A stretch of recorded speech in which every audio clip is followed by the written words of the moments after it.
What if I told you that one paper badge at my brother's wedding would expose the most twisted family conspiracy you've ever heard?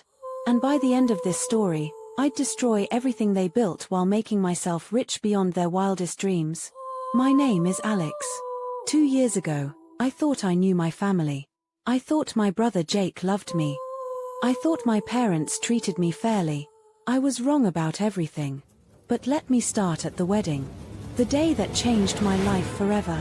Picture this, St. Mary's Cathedral, downtown Chicago. 500 guests in designer clothes.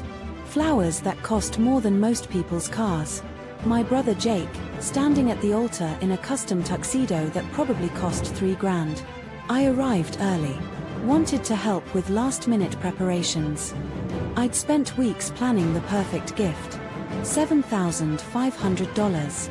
My entire savings account. Money I'd scraped together from 3 jobs and 16-hour days. The check was in an elegant envelope. Handwritten card inside expressing my love and support. I placed it carefully on the gift table, proud of my contribution to their new life. That's when my cousin Rachel approached me. She looked uncomfortable. Nervous. Alex, there's something you need to know about today. Before I could ask what she meant, my mother appeared. Perfectly dressed as always. Designer dress, expensive jewelry, fake smile plastered across her face. There you are, sweetheart. I have something for you. She handed me a small paper badge. White background, black text. I read it twice before the words sank in. Limited access guest. What is this? I asked, turning the badge over in my hands. Mom's voice dropped to a whisper. That means no plate. The world stopped spinning. No plate. At my own brother's wedding. I was being treated like a party crasher at my own family's biggest celebration. I don't understand, I said, my voice barely audible. Just pin it on and find a seat in the back, Mom whispered, glancing around nervously. We'll explain later. But there was no explanation that could make sense of this. I looked around the cathedral. Every other guest had normal name tags. Wedding party members had gold badges. Close family had silver ones. I had been given a badge that marked me as unwanted. My hands started shaking. Not from sadness. From rage. I walked to the gift table. Found my envelope among the hundreds of others. The one with $7,500 inside. Money I'd worked 3 jobs to save. Money meant to help my brother start his new life. I picked it up. I think you won't need this anymore, I said, loud enough for people nearby to hear. The effect was immediate. Heads turned. Conversations stopped. My mother's face went white. Alex, wait, she started. But I was already walking toward the exit. The heavy cathedral doors seemed miles away, but I forced myself to walk normally. No running. No dramatic scene. Just quiet dignity in the face of unthinkable disrespect. That's when Jake appeared. Still in his wedding tuxedo, boutonniere slightly crooked from running. Alex, stop. Please. I turned around. My brother stood there, sweating despite the cool October air. Behind him, our parents were pushing through the crowd of wedding guests. Give me one good reason, I said. It's not what it looks like, Jake said desperately. It looks like you gave me a badge that says I'm not worthy of eating at your wedding. What exactly am I misunderstanding? Jake glanced back at our parents, then at me. There's more going on than you know. Then explain it. Not here. Not like this. Come back inside, and after the ceremony, we'll talk. I held up the envelope. $7,500, Jake. That's what I thought our relationship was worth. Apparently, you disagree. The money doesn't matter, it matters to me. Because it was everything I had. Our parents reached us then. Dad was red-faced and angry. Mom looked like she might vomit. Alexander, you're causing a scene, Dad hissed. Get back inside right now. Or what? I asked. You'll give me an even worse badge. There are things you don't understand about today, Mom said urgently.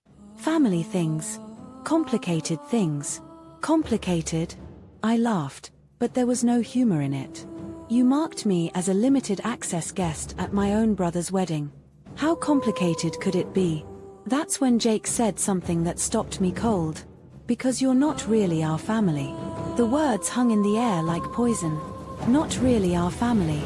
From my brother's mouth. On his wedding day. What did you just say? I whispered. Jake realized his mistake immediately. I didn't mean, no, you said it. Not really our family. Explain that.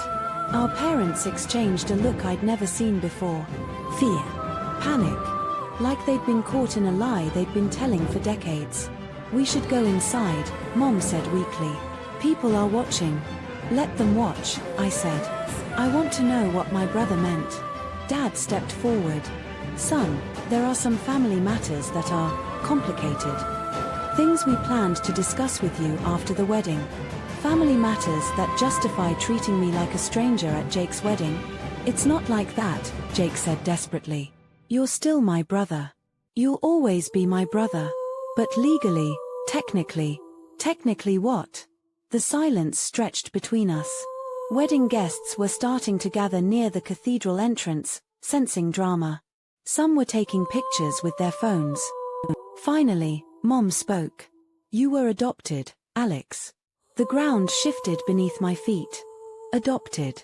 26 years old, and I was finding out on my brother's wedding day that I wasn't actually part of the family. When? I managed to ask. When you were 3, Dad said quietly.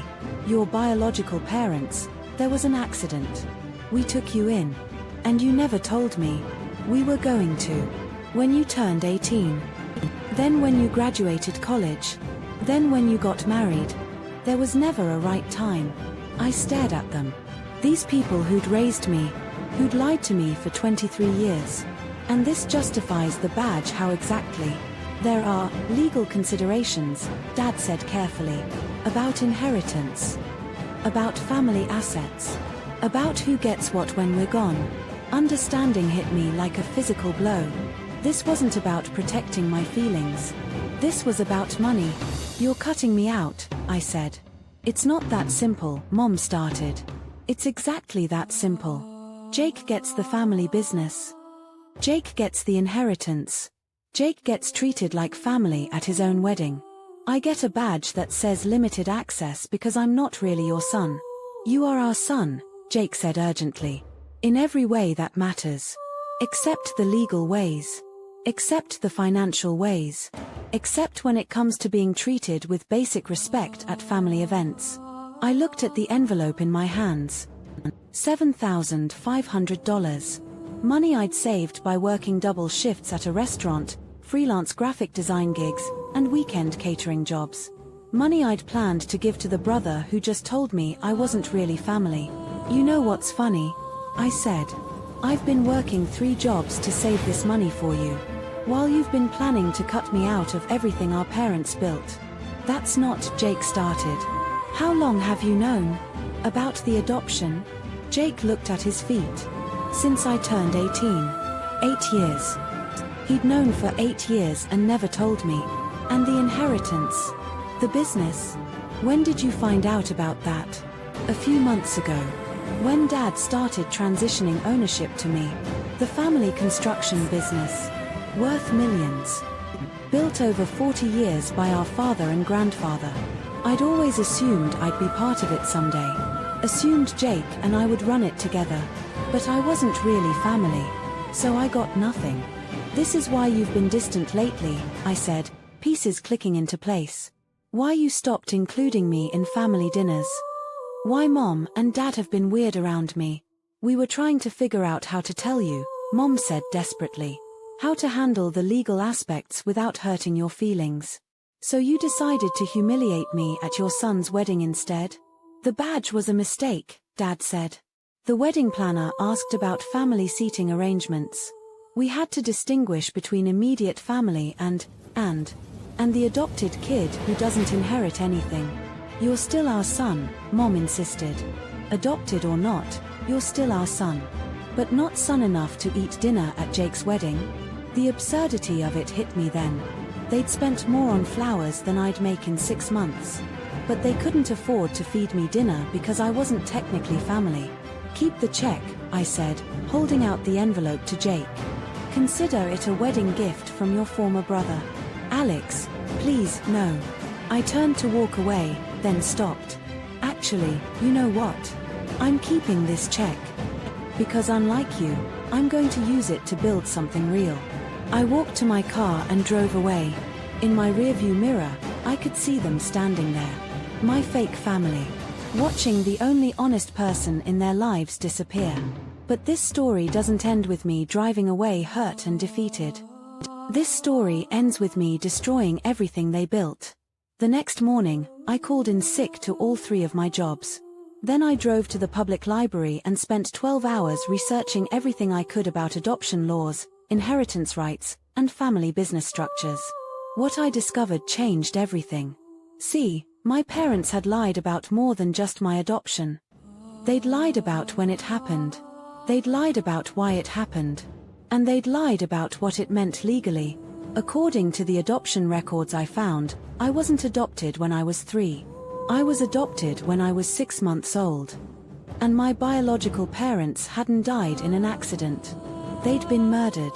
By someone who wanted their construction company. The same construction company my fake father now owned. I sat in the library parking lot, staring at the documents I'd printed.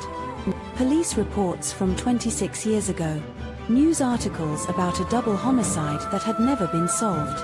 Business records showing the transfer of Rodriguez Construction to Robert Chen just days after my parents' funeral. My real name wasn't Alex Chen. It was Alexander Rodriguez. And my parents, Miguel and Carmen Rodriguez, had owned one of the most successful construction companies in Chicago before they died. Before they were killed. And the man I'd called Dad my whole life. He'd been their business partner. The one who'd generously adopted their infant son after the tragedy. The one who'd stolen their company and made millions off their work. I drove home in a daze. Everything I'd believed about my life was a lie. Not just the adoption. Not just the family dynamics. The very foundation of our wealth, our success, our social status, it was all built on murder and theft. My phone buzzed constantly. Jake calling. Mom texting. Dad leaving voicemails. All of them wanting to talk and explain and work things out.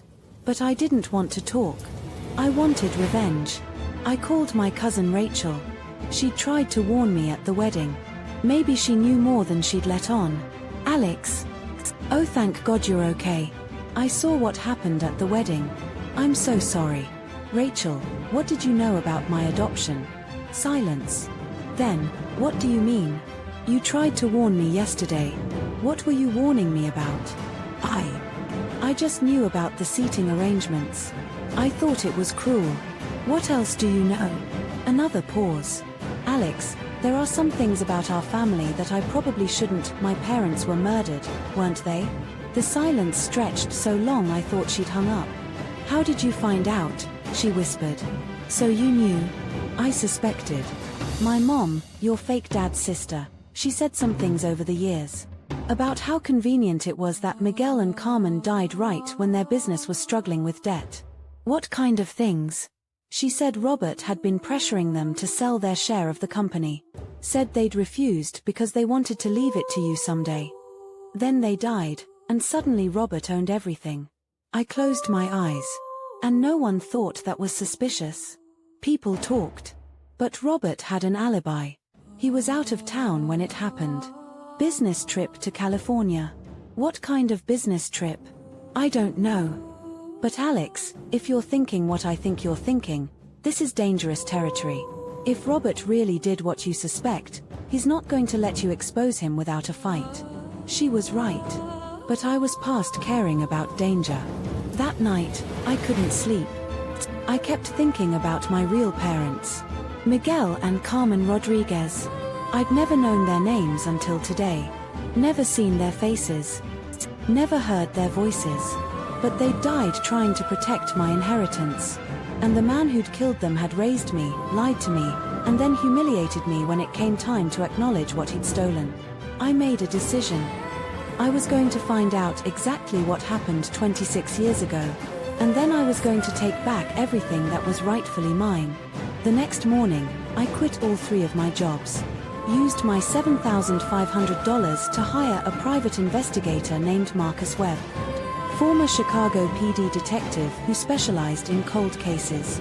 "This is a big case," he said after reviewing the documents I'd found.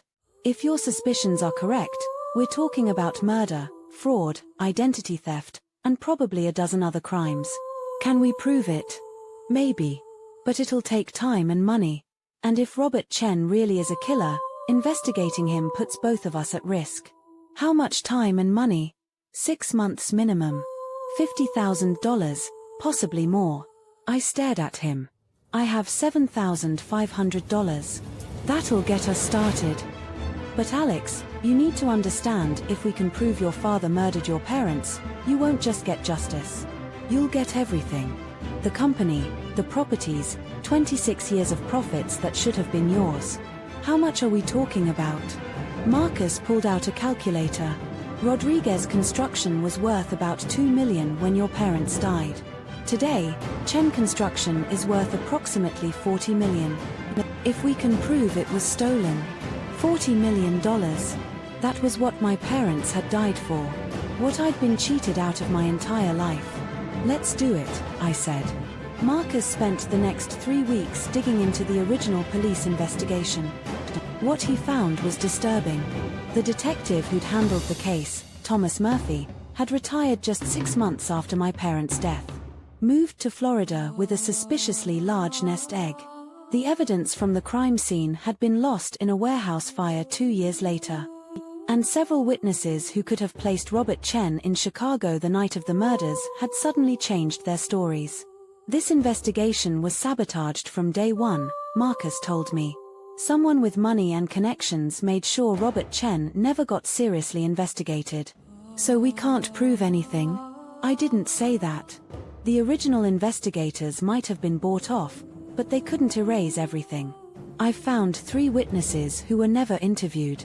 A hotel clerk who might have seen Robert Chen the night he claimed to be in California. And a former employee of Rodriguez Construction who says Robert was desperate to buy out your parents right before they died. Where are these people now? The hotel clerk still works at the same place. The employee moved to Texas but agreed to talk. The witnesses, they're scared. But they might cooperate if we can guarantee their safety. Over the next month, Marcus built a timeline that painted a clear picture of premeditated murder. Robert Chen had been Miguel Rodriguez's business partner for 5 years. But by 1998, he wanted to expand the company in ways Miguel disagreed with. Robert wanted to take on mob construction contracts, lucrative but dangerous work that Miguel refused to touch. The partnership was dissolving.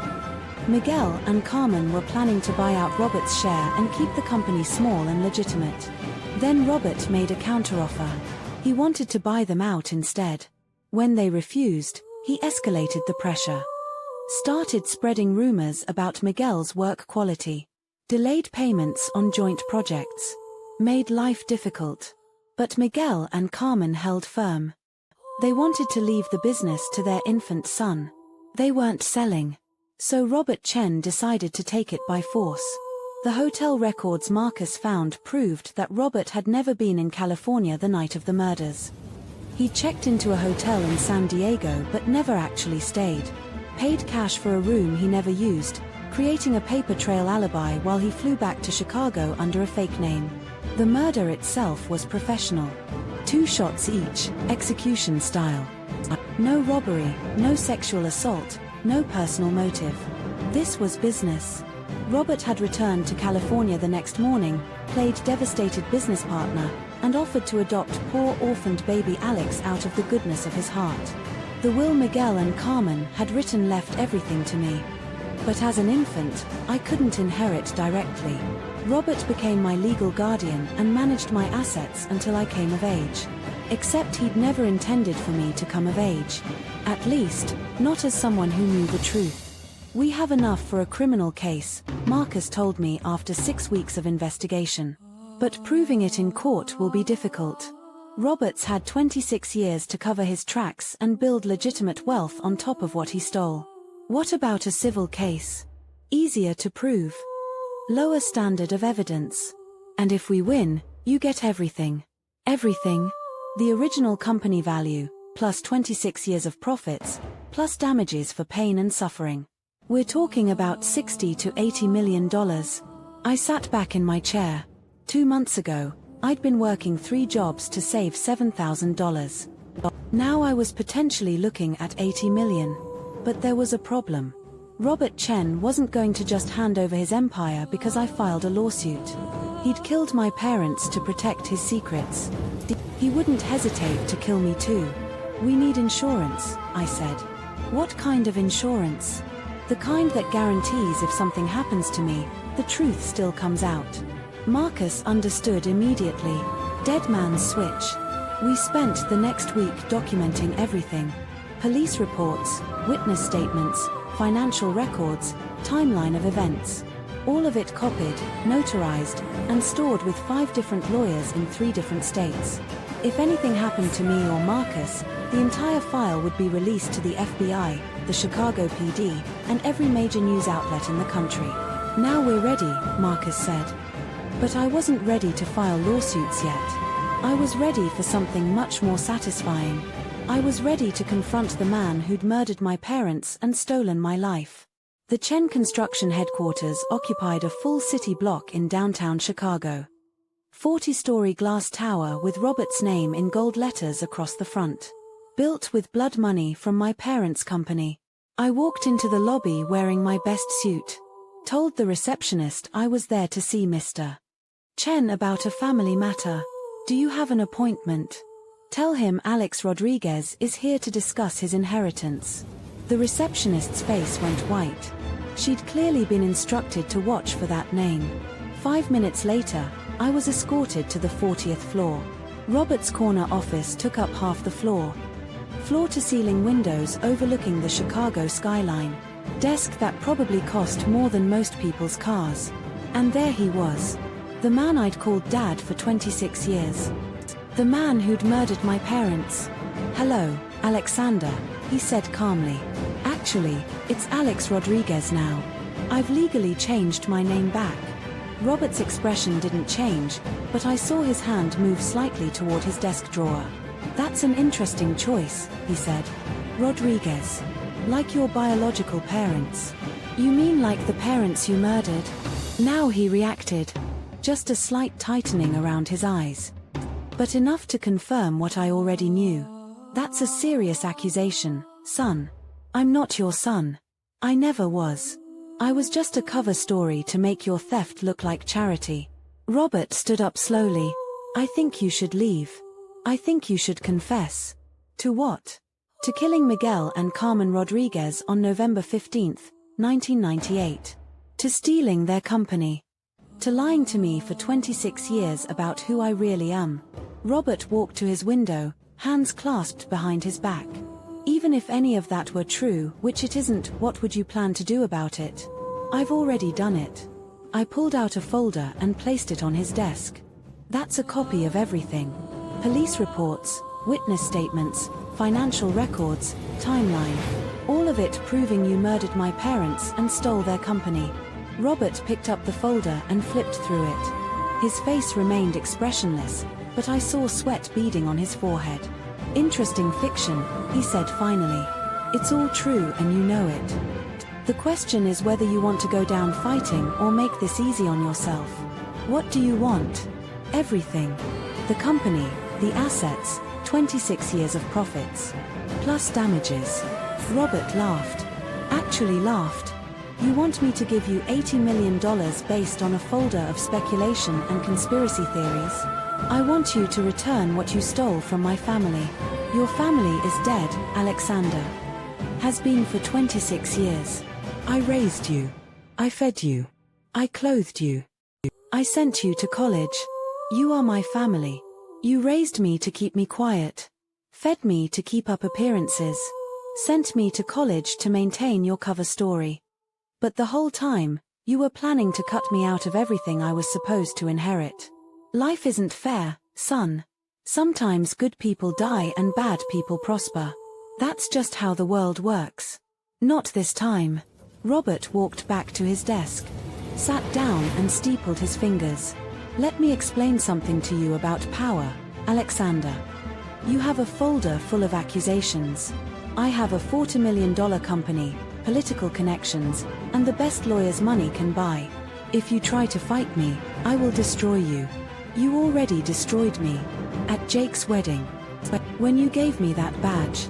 That was Helen's idea. She thought it would be kinder than telling you the truth.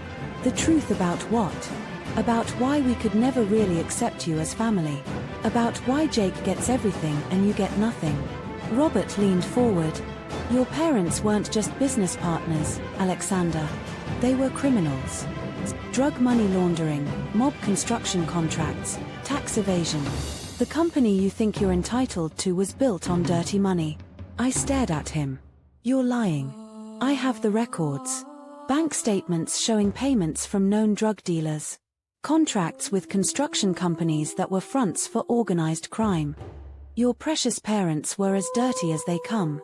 Then why did you kill them? The question hung in the air. Robert realized too late that he'd walked into a trap. I never said I killed anyone. But you did. Because if they were really criminals like you claim, you would have turned them into the police. You wouldn't have needed to murder them. Robert's facade cracked slightly. You don't know what you're talking about. I know exactly what I'm talking about. Miguel and Carmen Rodriguez were honest people who refused to let you corrupt their company with mob money. So you killed them and took it anyway. Prove it. I smiled. I already have. That's when I played my ace card. The evidence Marcus and I had been gathering for 3 months wasn't just about the murders. We'd also been investigating Robert's current business practices. What we found was a pattern of corruption that made my parents look like saints. Chen Construction has been laundering money for the Torino crime family for 15 years, I said, pulling out another folder. I have photographs, bank records, recorded conversations. You've been doing exactly what you accused my parents of, except on a much larger scale. Robert's face went pale. $26 million in dirty money over the past decade. Enough to put you away for life even if we can't prove the murders. How did you, private investigator? Former Chicago PD detective who knows how to follow money trails. We've documented everything. I leaned forward. Here's the deal, Robert. You transfer ownership of Chen Construction back to me. All assets, all properties, all accounts. In exchange, I don't turn this evidence over to the FBI. That's blackmail. That's justice. You stole my parents' company through murder. I'm stealing it back through evidence. Robert stood up abruptly. You're making a mistake, Alexander. A very dangerous mistake. Is that a threat? It's a fact. The Torino family doesn't appreciate people who threaten their business arrangements. If you expose their money laundering operation, they'll come after you. Let them come. Unlike you, I'm not afraid of the consequences of telling the truth. Robert walked to his safe and pulled out a gun. I raised you like a son, he said quietly. I had hoped it wouldn't come to this. I didn't move. Didn't flinch. You planning to kill me in your own office? That seems sloppy, even for you. I'm planning to defend myself against a disturbed young man who broke into my office making wild accusations and threatening me with a weapon. What weapon? Robert smiled coldly and pulled a knife from his desk drawer. The one you brought with you. My heart started racing. He was going to kill me and claim self-defense. Plant the knife on my body and tell the police I'd attacked him. But I wasn't the same naive kid who'd been humiliated at a wedding 3 months ago. I'd learned a few things about planning ahead. You should know, I said calmly, that Marcus Webb is recording this entire conversation. Robert frowned. What? I pulled out my phone, showing the active recording app. Private investigators know all about gathering evidence. This conversation is being live-streamed to a secure server. If you kill me, the recording will automatically be sent to the FBI, the police, and every news outlet in Chicago. Robert's gun hand wavered. You're bluffing. Try me. We stared at each other across his massive desk. The man who'd murdered my parents and the son who'd come back for revenge. Finally, Robert lowered the gun. "What do you want?" he asked quietly. "I already told you. Everything.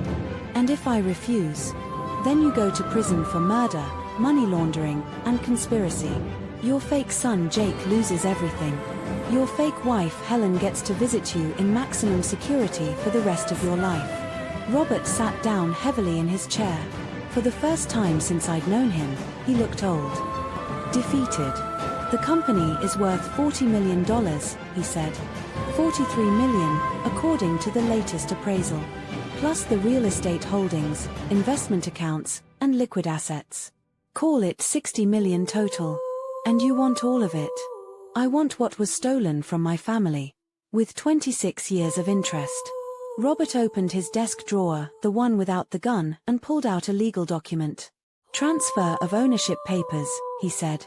"I've been expecting this day for months. Ever since the wedding, I knew you'd eventually figure out the truth. So why did you give me that badge? Why humiliate me in public if you knew it would make me suspicious?" Robert smiled bitterly. "Because Helen insisted we had to start distancing ourselves from you legally. In case you ever found out about the adoption and tried to claim inheritance rights." "And Jake? How long has he known about the adoption?" "Since he turned 18. About the murders? He doesn't know. Helen doesn't know either. As far as they're concerned, your parents died in an accident and I adopted you out of kindness. So I'm the only one who knows the truth about what you really are. You and your private investigator friend." Robert signed the transfer papers with a shaky hand. "There. It's done. You own Chen Construction. Congratulations on destroying the only family you've ever known. You destroyed our family the moment you murdered my parents." I took the papers and stood up. "One more thing, Robert. You're going to disappear. Leave Chicago, leave Illinois, leave the country if necessary. Because if I ever see you again, I'll finish what we started today." "Is that a threat?" "It's a promise. You killed my parents and stole their legacy. I've taken it back. But if you stay around to cause trouble for me or my company, I'll make sure the FBI gets every piece of evidence we've collected." Robert nodded slowly. "I understand. And Robert, tell Jake and Helen whatever story you want about why you're transferring the company to me. But if they ever come around asking questions, remind them that family is about more than blood. It's about loyalty. Something you never understood." I walked out of his office, out of his building, and into my new life as the owner of a $60 million construction empire. But the story doesn't end there. 3 days later, Jake showed up at my apartment. He looked like he hadn't slept in weeks. "Alex, we need to talk." "About what?" "About Dad signing over the entire company to you. About him and Mom packing up and moving to Costa Rica without explanation. About what the hell happened in his office." I let him into my apartment and made coffee. We sat across from each other at my cheap kitchen table, the same table where I'd eaten ramen noodles for months while saving money for his wedding gift. "Dad told me about the adoption," Jake said quietly. "All of it.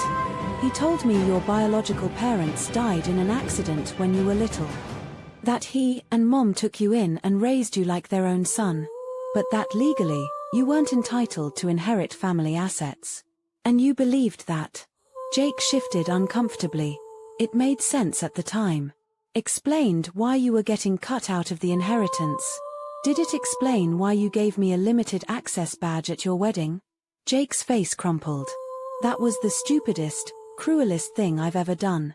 Alex, I'm so sorry. I let Dad convince me that we had to start treating you differently for legal reasons. I knew it was wrong, but I went along with it. Why? Because I'm a coward. Because I was scared of losing my inheritance if I stood up for you. Because I chose money over my brother." We sat in silence for a moment. Then Jake continued. "But now Dad's given you everything and disappeared.